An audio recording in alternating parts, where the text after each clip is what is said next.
September 2024, Timnas Indonesia akan disibukkan dengan jadwal kualifikasi Piala Dunia round ketiga, zona Asia.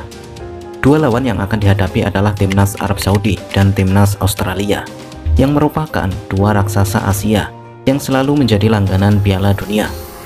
Timnas Indonesia diyakini akan tampil dengan kekuatan penuh guna meladeni perlawanan sang raksasa. Satu hasil imbang dan satu kemenangan menjadi target Timnas Indonesia, atau setidaknya dua hasil imbang bisa menjadi modal penting bagi skuad Garuda untuk mengarungi laga selanjutnya. Selain itu, dengan memperoleh hasil yang positif di laga ini, juga bisa meningkatkan poin Indonesia di ranking FIFA dengan perolehan poin yang cukup besar. Itu karena ranking FIFA Arab Saudi dan Australia berada di papan atas untuk kawasan Asia. Selain target lolos ke Piala Dunia, target utama dari Coach Sintayong saat ini adalah membenahi ranking FIFA Indonesia agar terus bisa merangkak naik. Maka dari itu, pertandingan ini menjadi kesempatan bagus bagi Timnas Indonesia untuk memperbaiki peringkatnya. Di bulan yang sama, negara-negara yang memang tak lolos ke putaran ketiga juga akan melakoni laga persahabatan yang juga masuk dalam kalender FIFA. Jadi meskipun ini laga persahabatan, mereka bisa memperoleh poin dari pertandingan ini. 4 negara tetangga Indonesia yang sekaligus menjadi rival terberat di ASEAN kelihatannya sangat antusias sekali mempersiapkan FIFA Matchday bulan September nanti. Tak tanggung-tanggung, mereka membuat turnamen mini untuk menyambutnya. 2 turnamen akan digelar oleh 4 negara ini. Malaysia akan bergabung dengan Filipina, sedangkan Vietnam dan Thailand akan bermain di turnamen yang berbeda. Meskipun terlihat turnamen ini seperti hal biasa, namun ada maksud lain dari digelarnya turnamen mini ini. Dan maksud apakah itu? Berikut ini ulasannya. Malaysia dan Filipina akan bermain di ajang buatan Malaysia, yaitu Pesta Bola Merdeka 2024. Ajang tahunan ini akan diikuti oleh 4 negara. Selain kedua negara tersebut, masih ada Lebanon dan Tajikistan yang akan ikut berpartisipasi. 4 September, Malaysia akan berjumpa Filipina. Sedangkan untuk 8 September, pemenang antara Malaysia versus Filipina akan bertemu dengan pemenang antara Tajikistan versus Lebanon. Dan juara dari kompetisi ini adalah tim yang mampu meraih 2 kemenangan. Sedangkan yang kalah akan bertemu dengan yang kalah, seperti penentuan juara ketiga. Kalau kita bisa asumsikan, dari 4 tim peserta, 3 tim akan menjadi juara dan hanya 1 tim yang tidak mendapatkan peringkat. Namun kita anggap saja 1 tim tersebut sebagai juara harapan, jadi semua tim bisa juara. Dari ranking FIFA antara Malaysia dan Filipina relatif dalam posisi yang berimbang, jadi Malaysia menargetkan kemenangan dalam laga ini untuk menjaga poin mereka di ranking FIFA. Namun sayangnya, ajang ini mendapat kritikan dari para fans Malaysia.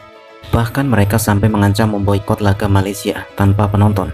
Dan mereka lebih memilih untuk mendukung Palestina yang akan menghadapi Yordania di Kuala Lumpur dalam kualifikasi Piala Dunia round ketiga zona Asia.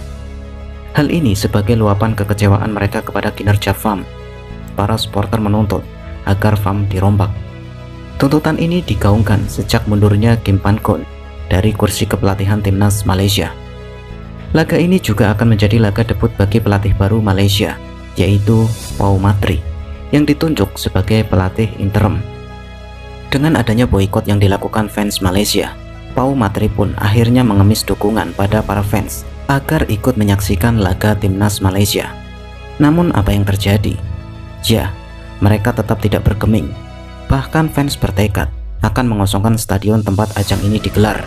Selain karena berantakannya FAM, supporter juga merasa kecewa karena fans menilai FAM kurang berempati dengan kejadian yang dialami oleh Faisal Halim yang mengalami musibah.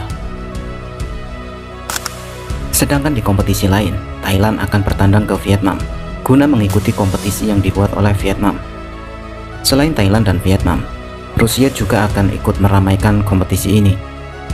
Dengan tidak lolosnya Thailand dan Vietnam ke putaran ketiga kualifikasi Piala Dunia 2026 zona Asia, mereka kini mengalihkan fokusnya pada Piala AFF yang akan digelar pada 9 Desember 2024. Thailand menganggap hal ini sebagai langkah yang bagus untuk mempersiapkan tim dengan matang sebelum bergulirnya kompetisi. Sedangkan Vietnam mengklaim Thailand adalah lawan yang tepat di FIFA Matchday kali ini. Selain sebagai persiapan di Piala AFF, mereka juga menganggap bahwa gaya permainan Thailand memiliki kemiripan dengan gaya main timnas Indonesia. Mereka menjadikan laga ini sebagai bahan untuk mengukur kemampuan, serta sebagai bahan evaluasi sebelum menghadapi timnas Indonesia di grup B Piala AFF 2024. Karena seperti kita tahu, dalam 3 pertemuannya dengan timnas Indonesia, Vietnam selalu kalah dari Indonesia. Bahkan dari 3 laga tersebut, Vietnam tidak mampu mencetak 1 gol pun ke gawang Indonesia. Maka dari itu, Vietnam memilih Thailand sebagai lawan dalam FIFA Matchday kali ini. Namun apakah benar tujuannya seperti itu? Tentunya tidak sepenuhnya tepat, karena mereka sebenarnya memiliki tujuan lain yang itu juga berhubungan dengan timnas Indonesia. Mungkin memang benar jika mereka membuat mini turnamen ini sebagai persiapan di kompetisi Piala AFF. Namun dengan semakin berkembangnya sepak bola di Asia Tenggara, mereka juga memikirkan hal lain yang tentunya lebih berharga di mata dunia, apalagi kalau bukan ranking FIFA.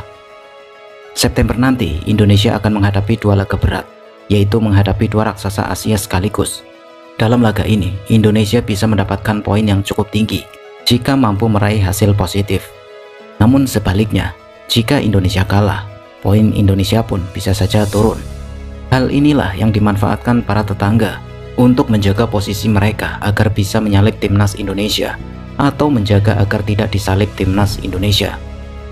Mereka bisa saja bermain aman karena kita tahu para negara tetangga sama-sama sudah paham kekuatan calon lawannya masing-masing.